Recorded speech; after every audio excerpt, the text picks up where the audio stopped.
turns broadside stopping. Aim about an inch high.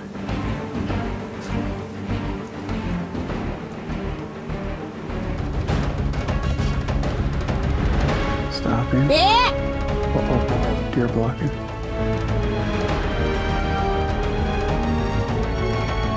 On him. Yep.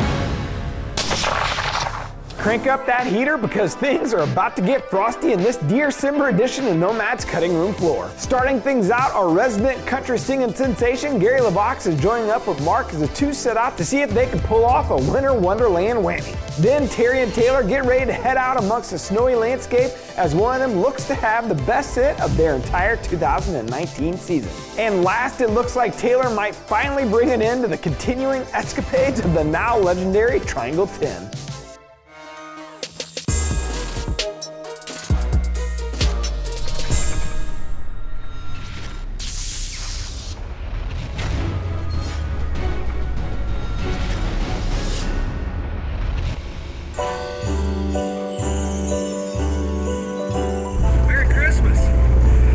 Snow on the ground, feels like 12 degrees, and we're gonna go out there and put one in the dirt tonight, or in the snow, I mean. It's gonna be awesome. Hey, brother.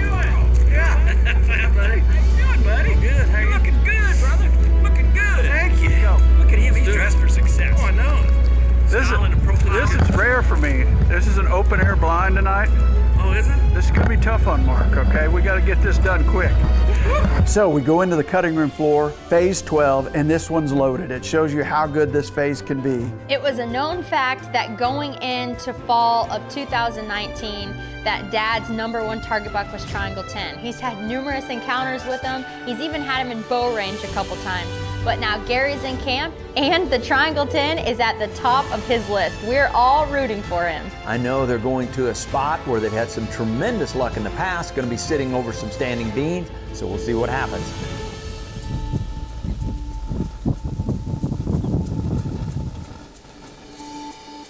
The snow has got them on their feet early. That's why phase 12 is one of my favorite phases to hunt. Deer are pouring into food. Unbelievable.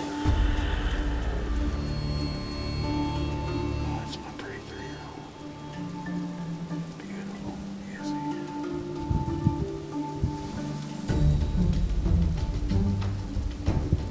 The snow's flying, one of those nights that Mother Nature provides the background, and I'm hoping for a really tall, heavy rack buck I call the pillowhead because he looks like he's been sleeping on one side. And I couldn't believe it when I looked up to the northeast, and who's walking in the field but the Triangle 10. Biggest deer on the bell, buddy, right there coming at us. See him? Yeah.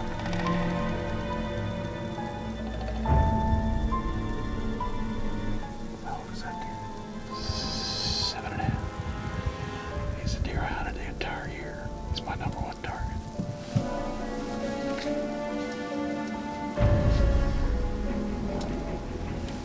What's that? Oh my God, what is that? Where's that coming? Big deer.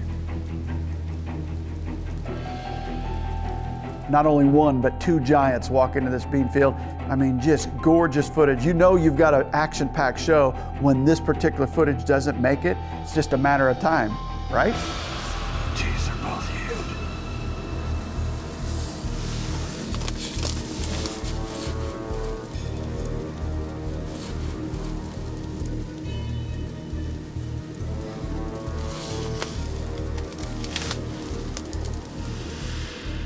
I'm on Triangle. Tell me when.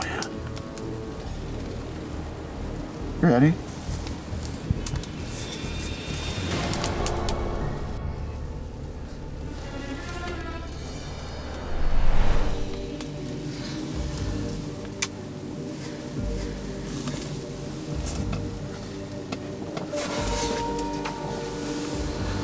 That deer's got 9 lives.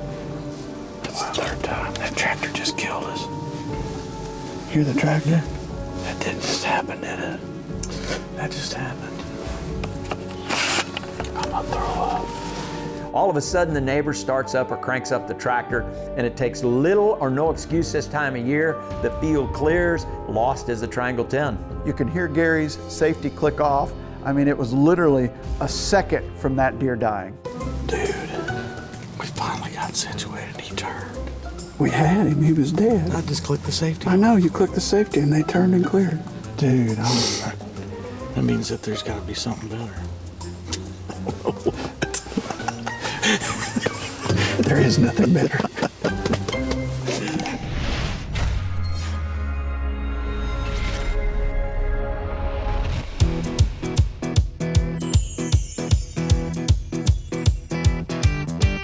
Here we go, heading out to a spot that we sat last night. Saw quite a few does over cut corn, butted up against standing corn. We got some clouds rolling in here, so it may subdue the movement just a little bit, but there's really only one shooter that we're after, and hopefully maybe he'll stick his head out tonight and give us a chance. All right, now Terry's back on his home turf. He's there in Missouri, heading into Booner Bottom. Hopefully Brother Terry can see a booner, or at least a future booner. This is one of our better spots here on the farm. We were being really cautious and kind of taking some inventory more than anything, and just watching to see how the season was going to continue to unfold. We haven't been in here a minute and a half, and we got deer on the field. There's another one just showed up. There's more coming. Great timing. We barely made it. 25 after 2.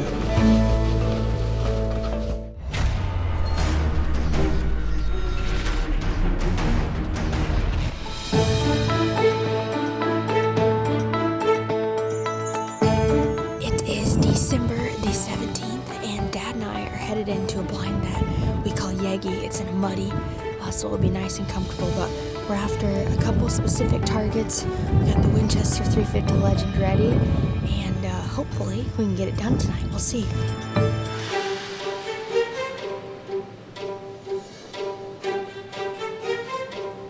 Dad and I were really excited to get in the muddy that night. It's a field that historically has always had a buck or two on it. That's matured during the late season.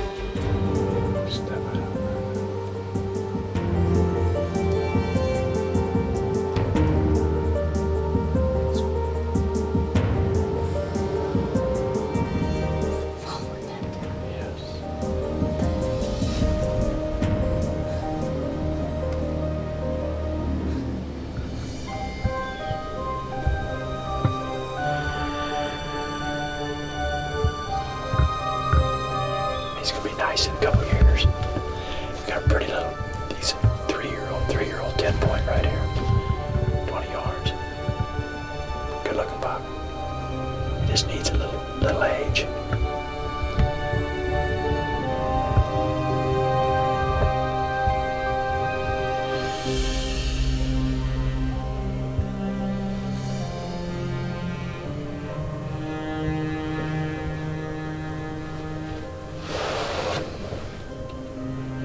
Good stuff. It's beautiful. That's a pretty 3-year-old. It's kind of cool just to see. It's cool to watch. You know, this is one we're going to give the green light. We're obviously not going to shoot this particular animal, and he just kind of saunters across the field, kind of nudging a few does around. It shaped up to be a pretty nice evening. You know, we had 7 or 8 does on the field, and 3 little small bucks were out there. All in all, it was a pretty doggone good sit.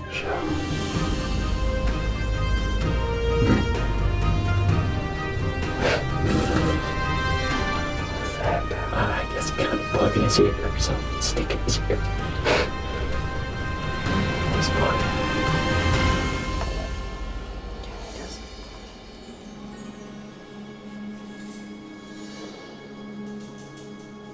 We're having a really great sit. I mean, we're covered in deer. The bucks are starting to get a little bit older. It's getting good here.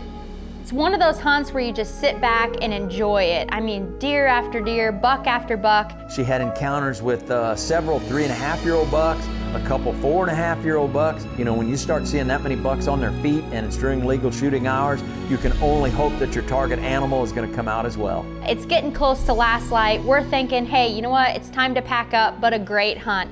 And all of a sudden, we see a rat coming at the edge of the field. I don't know if I'm gonna be able to see, to be honest. What time is it? It's like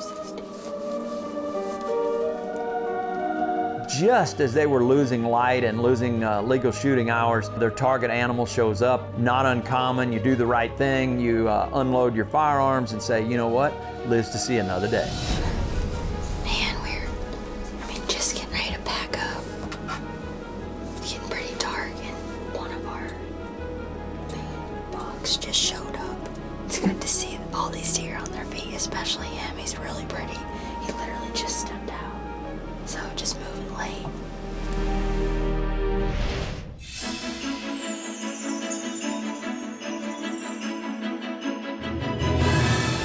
Well, again, rare for this phase and rare for December thus far. We've got the sun shining, so we'll see if we can have a good sit tonight. Pressure's 30.2. We got a strong south wind that'll be right in our face, and fingers are crossed. Taylor's up to bat. Should be an exciting evening. Here we go.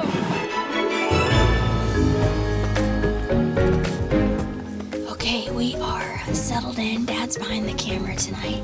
And DeerCast is great. Pressure's high. Temps are still low. The sun's out. We got the Winchester 350 Legend ready and dialed in. And this muddy ground blind that we're in, Dad and Wade actually came in, popped it up today, based on the hunt that Gary and Dad had the other evening when Gary was about ready to shoot, and then the tractor had started up and the deer took off. But because of that MRI, they said, all right, let's put a blind on this side of the field and see if we can't get him in range tonight. So here we are in Iowa, and it should be a good night. I'm anxious to see what happens in this new pop-up. I'm filming Taylor, and I've still got the triangle 10 in my mind. Went to the north edge of the field, put the blind in. We're sitting there, and who shows up but big boy, the triangle 10. Oh yeah, that's it.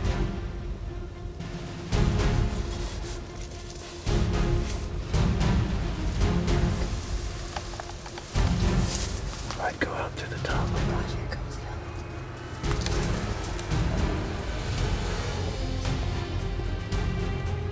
You know, it's almost uncanny how Mark has this figured out.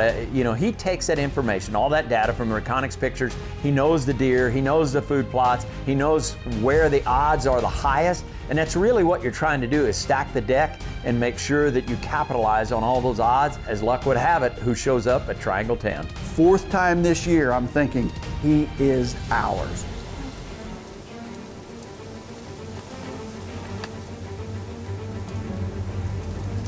If he turns broadside, stop him. Aim about an inch high.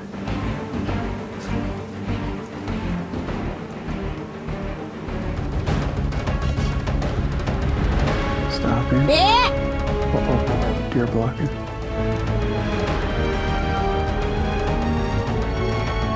On him. Yep.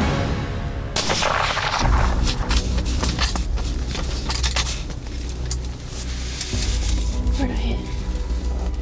I'm not sure. It seemed either through him or low, one of the two. But he does not act hit to me.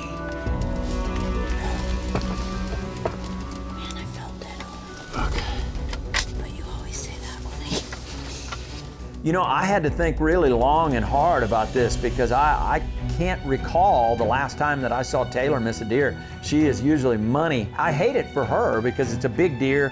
Everybody was after the Triangle 10. This is one that was on Mark's hit list. Literally, this deer has 9 lives. I mean, last year we saw him multiple times. This year, I had him scraping. Thought he was going to come closer in the field, went to a doe. That was early October. Then in November, coming to the scrape tree, catches us. Then Gary had him, the tractor starts. And now here, Miss Taylor misses him at 175. That's her first miss with a firearm in 16 years of filming her. Unbelievable record. Taylor, welcome to the club, darling. And it looks like it just like went right under him, because you see it hit the dirt, but there wasn't a ripple in his body. Gosh, what a deer though. Dad's been after the Triangle 10 literally all fall, and I just messed up. And it sucks. It sucks. This episode of DoD TV is brought to you by First Farm, the foundation of high-performance nutrition. Join the Legion of Boom today. We're adding new videos every week, so make sure to click that subscribe button and check out all of our amazing content. This episode of DoD TV was brought to you by MOTV. For full episodes of 13 and all of our Outdoor Channel content, head over to the MOTV app and view it today.